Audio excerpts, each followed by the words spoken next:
नमस्कार दोस्तों, आज मैं लेकर आई हूँ चैत्र मास के कृष्ण पक्ष के पाप मोचनी एकादशी व्रत कथा।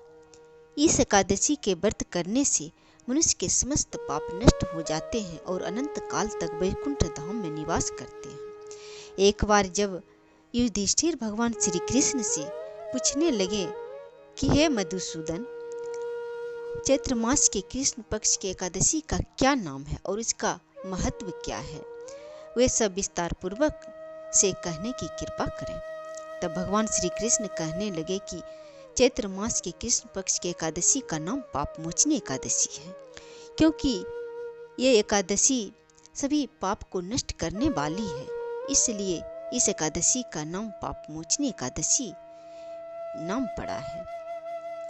इस एकादशी का कथा जो श्रवण करता है उसे अनंत फल की प्राप्ति होते हैं।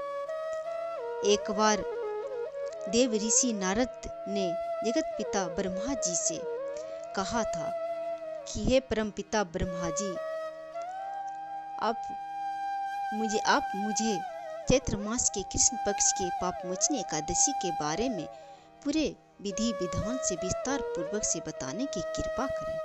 तब ब्रह्मा जी कहने लगे कि चैत्र मास के एकादशी का नाम पाप मोचनी एकादशी है और इस एकादशी के दिन जो भी मनुष्य व्रत करते हैं, पूरे विधि विधान से व्रत करते हैं और रात्रि जागरण करते हैं और भगवान विष्णु के पूजा और आराधना में रात्रि बिताते हैं, उसका समस्त पाप नष्ट हो जाते हैं और वैकुंठ धाम में विष्णु जी के पास निवास करते हैं।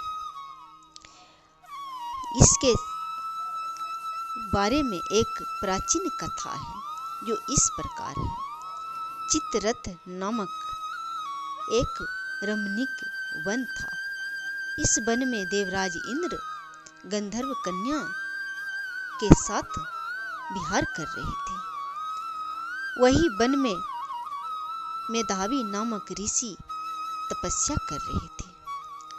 ऋषि शिव जी का उपासक थे और शिव जी के तपस्या में लीन थे।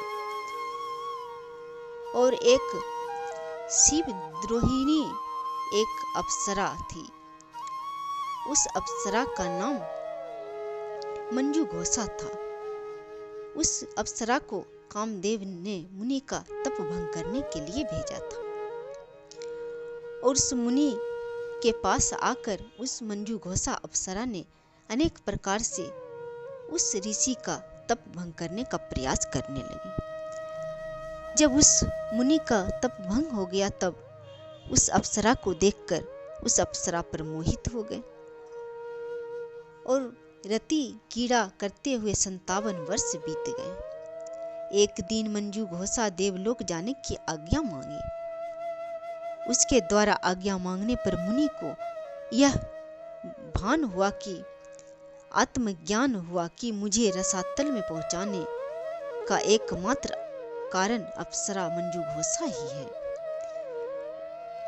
उस मुनि ने क्रोधित होकर उन्होंने मंजू घोषा को पिशाचिनी होने का श्राप दे दिया। इतना कहते ही मंजू घोषा कांपने लगी और ऋषि से प्रार्थना करने लगी और मुक्ति का उपाय पूछने लगी। तब मुनि कहने लगे कि पाप मोचनी एकादशी का व्रत करो, तब पिशाच के योनि से तुम्हें मुक्ति मिलेगा। और अप्सरा को मुक्ति का उपाय बताकर अपने पिता च्यवन के आश्रम में चले गए। पुत्र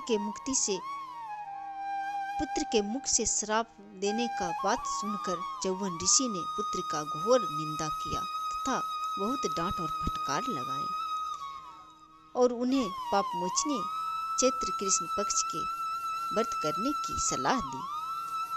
इसे व्रत का प्रभाव से मंजू घोषा अप्सरा पिशाच योनि से मुक्ति मिला और स्वर्ग को चली गई।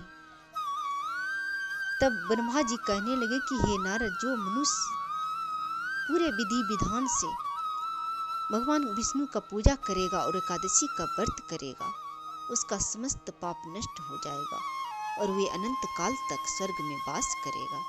और ये महत्व को जो सुनेगा और दूसरों को सुनाएगा, उसका समस्त पाप नष्ट हो जाएंगे और सभी संकटों से मुक्त हो जाएंगे। यह कथा अच्छा लगा हो तो लाइक और शेयर करें। जय श्री हरि।